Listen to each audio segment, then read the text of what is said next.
नमस्कार दोस्तों, welcome back to my channel और मैं हाजिर हूँ एक और नए वीडियो के साथ। दोस्तों आज बात करेंगे बजाज फिनसर्व लिमिटेड के बारे में। जैसे कि मैंने पिछले वीडियो जो बजाज फाइनेंस लिमिटेड के बारे में बनाया था, उसमें मैंने वादा किया था कि मैं बजाज फिनसर्व को लेके एक वीडियो बनाऊंगा और फिर आप डिसाइड कर सकते हैं कि आपको किस में इन्वेस्टमेंट करना है। दोनों नो डाउट बहुत अच्छे कंपनी है, बहुत अच्छी तरीके से इन दोनों ने अपने आप को एक्सपेंड किया है।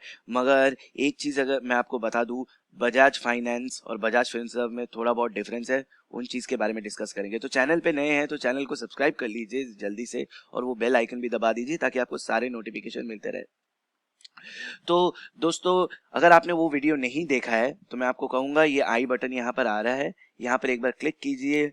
अभी नहीं तो वीडियो के एंड में क्लिक करके आप एक बार वो वाला वीडियो जरूर देखिए, बजाज फाइनेंस वाला वीडियो। उसमें मैंने बहुत डिटेल्स में बताया है, बजाज फाइनेंस का एनालिसिस किया है और अभी बजाज फिनसर्व के बारे में बताऊंगा। मगर सबसे पहले मैं क्यों कह रहा हूँ कि ये बजाज फिनसर्व बजाज फाइनेंस का बाप है, वो इसलिए क्योंकि बजाज फाइनेंस का अगर आप मेजॉरिटी शेयर होल्डर देखेंगे तो 52.82 यानी लगभग आप कह सकते हैं 53% का होल्डिंग बजाज फिनसर्व के पास है।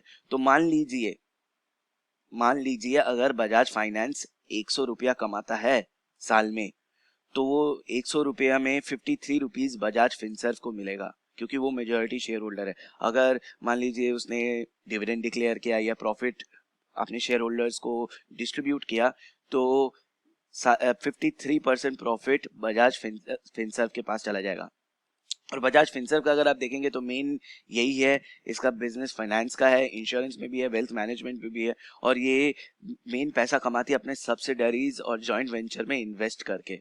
सब्सिडरी यानी जहां पर इसका मेजॉरिटी शेयर होल्डिंग है, जैसे बजाज फाइनेंस में इसका मेजॉरिटी शेयर होल्डिंग है तो इसलिए बजाज फाइनेंस इसका सब्सिडरी बन गया। तो इसलिए मैं कह रहा हूँ बजाज फाइनेंस इसका बेटा है और बाप है बजाज फिनसर्व लिमिटेड। ठीक है। प्लस ये कंपनी जनरेटिंग पावर भी जनरेट करती है, generating power through wind turbine. तो रिन्यूएबल सोर्स ऑफ एनर्जी में भी है। बात करते हैं मार्केट कैप के बारे में, तो 73,000 करोड़ का मार्केट कैप है, गिर चुका है बहुत। करंट प्राइस 4,600 है और 52 वीक हाई अगर देखेंगे तो आप चौंक जाएंगे। कुछ दिनों पहले ये 10,000 के लेवल में ट्रेड करता था और चला है अभी 4,000 के लेवल में, 4,500 के लेवल में। तो बहुत गिरा है, ये हर शेयर गिरा है, सिर्फ ये नहीं हर एक शेयर ही गिरा है।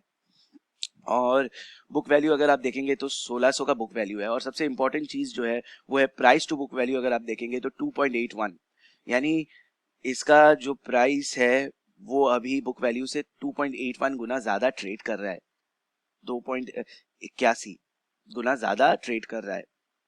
ठीक है, बुक वैल्यू के जितना करीब होगा उतना अच्छा है क्योंकि book value is the exact value accounting in accounts में या बुक्स में, कंपनी के जो बुक्स है खाता में, इसका वैल्यू इतना है, पर शेयर का वैल्यू इतना है।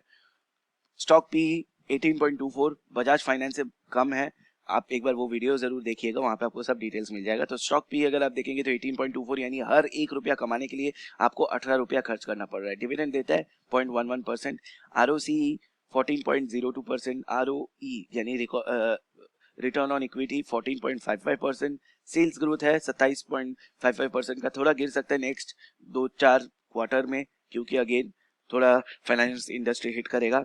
डेट अगर देखेंगे तो 1,18 करोड़ का डेट है, मगर फाइनेंशियल कंपनीज का तो मेन पैसा ही लायबिलिटी से आता है, डेट से आता है, तो डेट तो रहेगा। पीजी रेशियो 1.15 और इंट्रिंसिक वैल्यू 4,651। तो ये है इसका इंट्रिंसिक वैल्यू, जिसके ये एकदम अभी कम में ट्रेड कर रहा है, आप कह सकते हैं इंट्रिंसिक वैल्यू पे ट्रेड कर रहा है। और एक बात मैं आपको बता दूं कि सब्सिडरी का एक फायदा है, क्योंकि बजाज फिनसर्व बजाज फाइनेंस का सब्सिडरी है।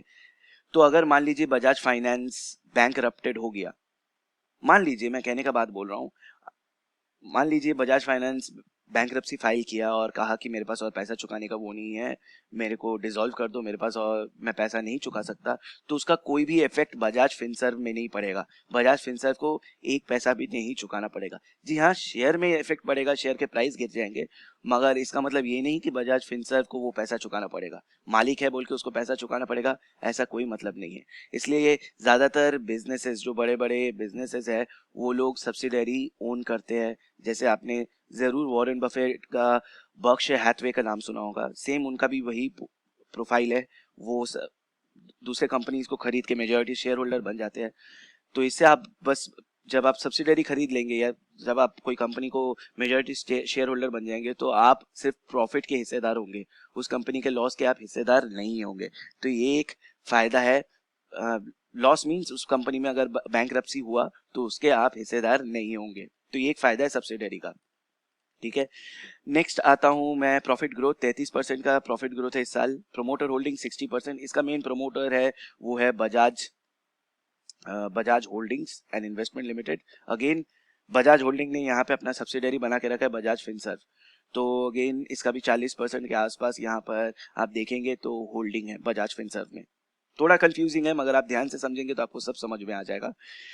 नेक्स्ट प्लेज परसेंटेज कुछ नहीं है। अगर आप देखेंगे तो प्रॉफिट ग्रोथ है 3 इयर्स का 19.99, लगभग 20% का है।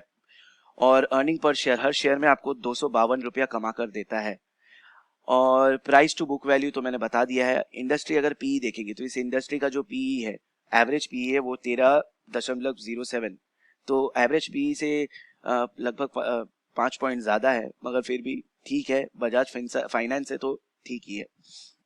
अब आते हैं इस शेयर के बारे में बात करते हैं। अगर ये शेयर आप देखेंगे तो इसने भी रिटर्न, जबरदस्त रिटर्न निकाल के दिया है।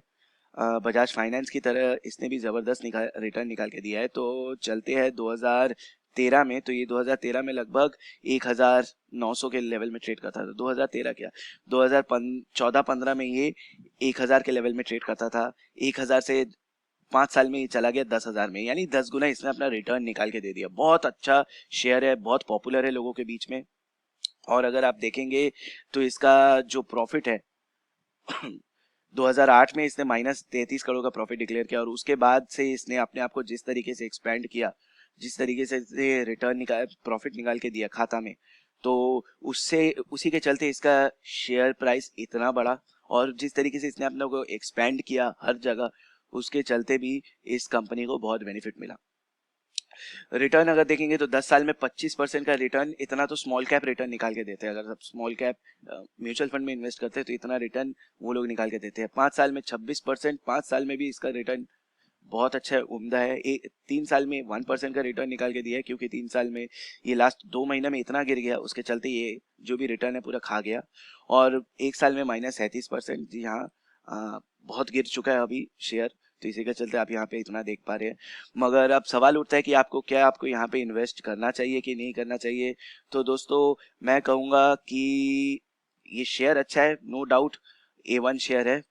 माफ कीजिएगा, पता नहीं मेरे यहाँ पे क्या हुआ, ये वाला चार्ट देखते हैं। तो नो डाउट दोस्तों ये A1 शेयर है, यहाँ पे आपको बहुत अच्छा रिटर्न देखने को मिल सकता है। अभी मैं कहूँगा कि आप ज्यादा नहीं इन्वेस्ट कीजिए। सस्ता मिल रहा है बोल के इसका मतलब ये नहीं कि आप उसमें सारे पैसे लगा देंगे अपने, जितना भी आपका पोर्टफोलियो है 20-50% का स्टेक उठा लेंगे, ऐसा कभी नहीं करना। आप धीरे धीरे इन्वेस्ट कीजिए, मौका मिलेगा, मौका नहीं भी मिलेगा तो आगे जाके आपको उतने में ही रिटर्न निकाल के देगा। मगर मौका के चक्कर में आप ज्यादा पैसा लगा देंगे और फिर ये गिर जाएगा, क्योंकि अभी मार्केट किस तरफ जाएगा इसका कोई ठीक नहीं है। स्पेशली फाइनेंस कंपनीज किसी भी तरफ जा सकती है। तो अगर आप अभी से इन्वेस्ट कर रहे हैं तो फर्स्ट टारगेट अपना आप 6,000 के आसपास रख सकते हैं। 5,500 क्रॉस होगा तो फिर ये 6,500 का आप अपना नेक्स्ट टारगेट रख सकते हैं।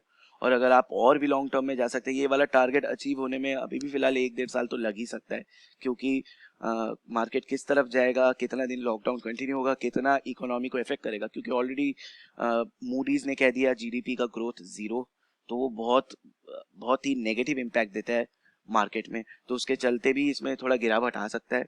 और अगर गिरावट आए तो मैं कहूँगा आपको थोड़ा देर और होल्ड करना चाहिए।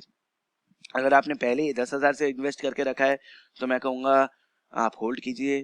कंपनी में दम है, सोना कंपनी है, बस अभी मार्केट के सिनेरियो के चलते, मार्केट में जो पैनिक है उसके चलते गिर चुका है।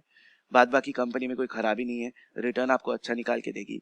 तो अगर आप अभी से इन्वेस्ट करना चाहते हैं तो मैं कहूँगा आप धीरे धीरे इन्वेस्ट कीजिए। अगर नीचे गिरे, हो सकता है आपको ये 4,000 3,000 के लेवल में भी मिले, तो आप धीरे धीरे एवरेज कीजिए। 1 शेयर 2 शेयर उससे ज्यादा ना खरीदिए, और ये बहुत जल्द आपको अच्छा रिटर्न निकाल के देगा। मगर टाइम होराइजन आपको एटलीस्ट 2 साल प्लस रखना पड़ेगा। तो उम्मीद करता हूँ ये वीडियो अच्छा लगा होगा। अगर आपके मन में कोई क्वेश्चन है, कोई डाउट है, तो ज़रूर मैसेज कीजिए या कमेंट कीजिए। मैं कोशिश करूँगा वीडियो बना के हेल्प करने की। तब तक के लिए वीडियो को यहीं ख़त्म करता हूँ। अपना ख्याल रखिए, सुरक्षित रहिए। धन्यवाद।